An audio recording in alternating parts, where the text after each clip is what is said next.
I have crazy stories of things that have happened.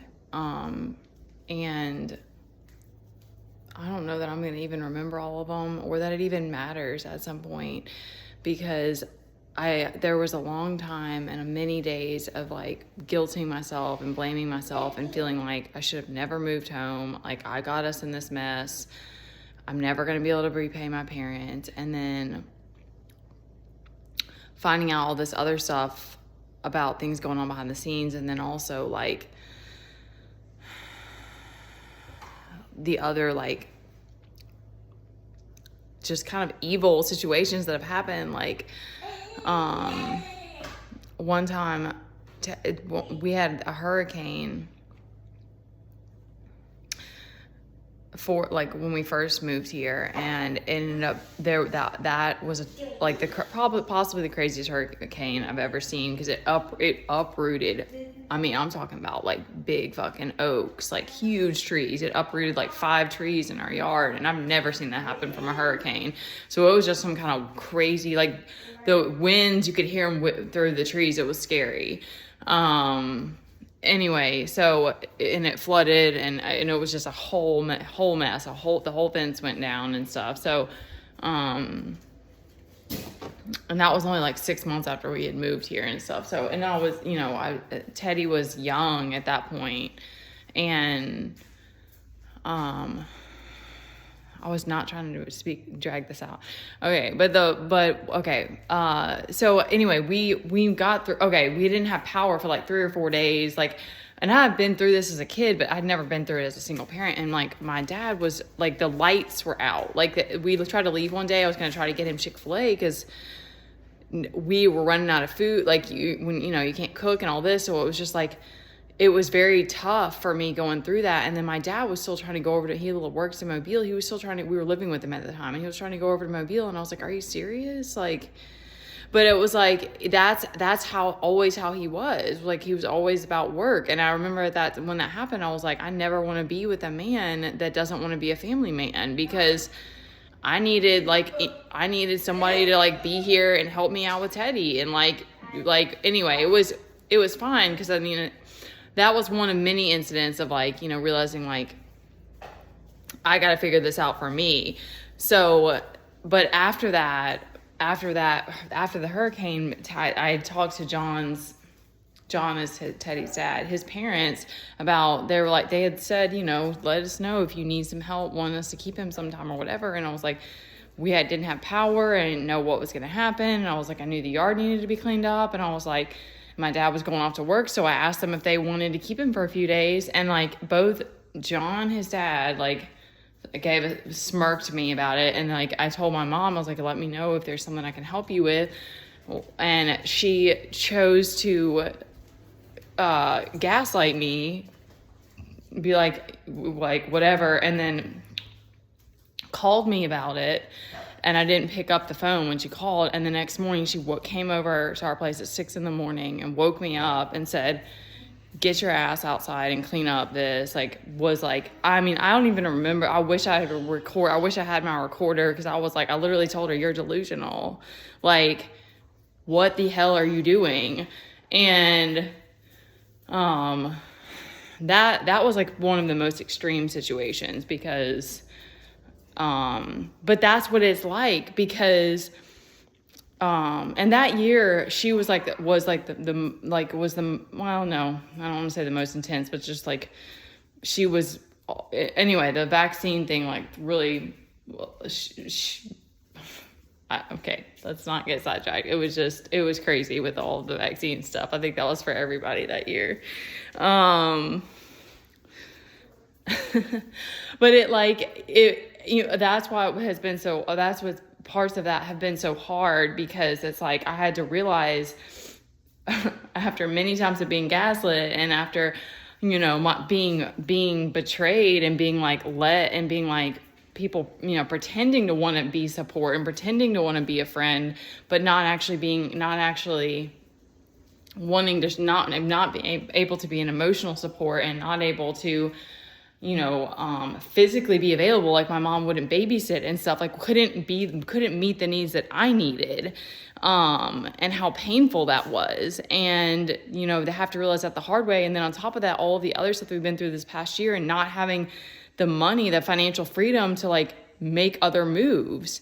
So it all kind of went together. And then I was like, okay, there's no, there's no blaming anymore, because at this point it's like, they possibly just wanted me to be dead. Like I'm sure, because it's like, that's what it happens. It's just like, they get attached to your energy or whatever.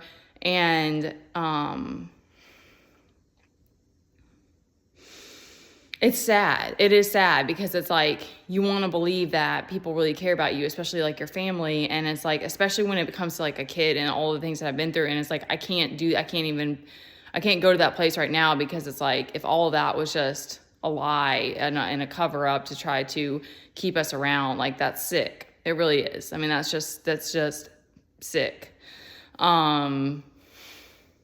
But it also helps you to be able to get that contrast, helps you to completely detach and focus all that energy on yourself, rebuilding yourself, your life, protecting your heart, and doing what you need to do to get yourself to a better space. So it's like, do I regret some things? Yeah, but it taught me more in 4 years of my life than I would have ever learned in any other circumstance. Like, and I mean, the amount of days of like losing my mind and like the pressure and the tension. I mean, no, none of that has been fun, and it sucks ass sometimes.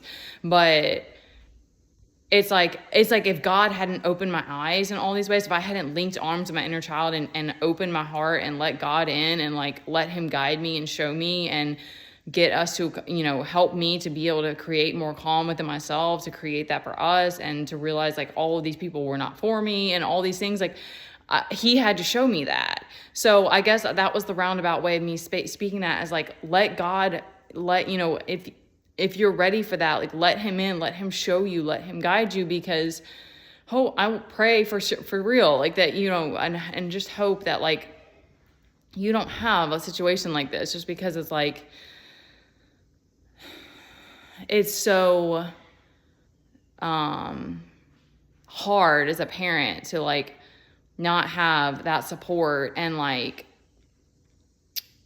I don't know, but I want to add too that like God has protected us all this time, because it's like there was always a part of me that was like, I can't get too close to these people. There was something that was always keeping me from that, but that helped it to be able to be this like cordial environment, which kind of made it to where I feel like it lasted longer than it should have, because there's that, once you start to get comfortable, you're like, okay, maybe we can manage this. And it's like weird, because it's like, how did I just forget about all of the gaslighting and all of the crazy shit? But it's like, you become normal. That's what's scary about it. That's like that. There's this girl that had this, I can't think of her name. She was a singer, and she speaks to that. She does like motivational speaking. And she was like, when you're sitting in shit too long, it starts to stop stinking, or something like that. But it's like, that's a powerful phrase, because it's like, that's exactly what it's like. Like you start to get brainwashed. And when you're not, it's the only security that you have. Like that is what's scary about it, because it's like people can create this sense of familiarity and security, but they're not actually able to meet your needs. I want it's little rainbows. Where are the little rainbows? Oh, he's talking about the nerd. Okay, I'm gonna have to wrap this up. He loves those little nerd clusters, and they look like little. I said it looked like little rainbows. Okay, this got longer than I meant for it to be. But it's like, it all goes together with what you start to see, I guess, is like, I stopped blaming myself for everything. I started to just be like, okay, it is what it is. I got really duped. I made some tough decisions. It's been a very tough journey anyways, as a single parent. Like, and the lessons that you learn are priceless. And becoming stronger within yourself is priceless. So, whatever it takes to get to that place, like whatever that journey looks like, it doesn't really matter. It's like, there's people that, that I show up and I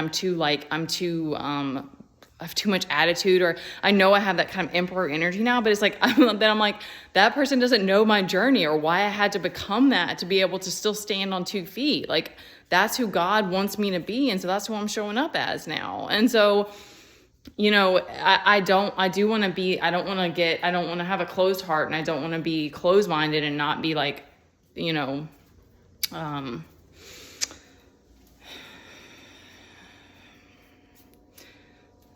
want to wrap this up.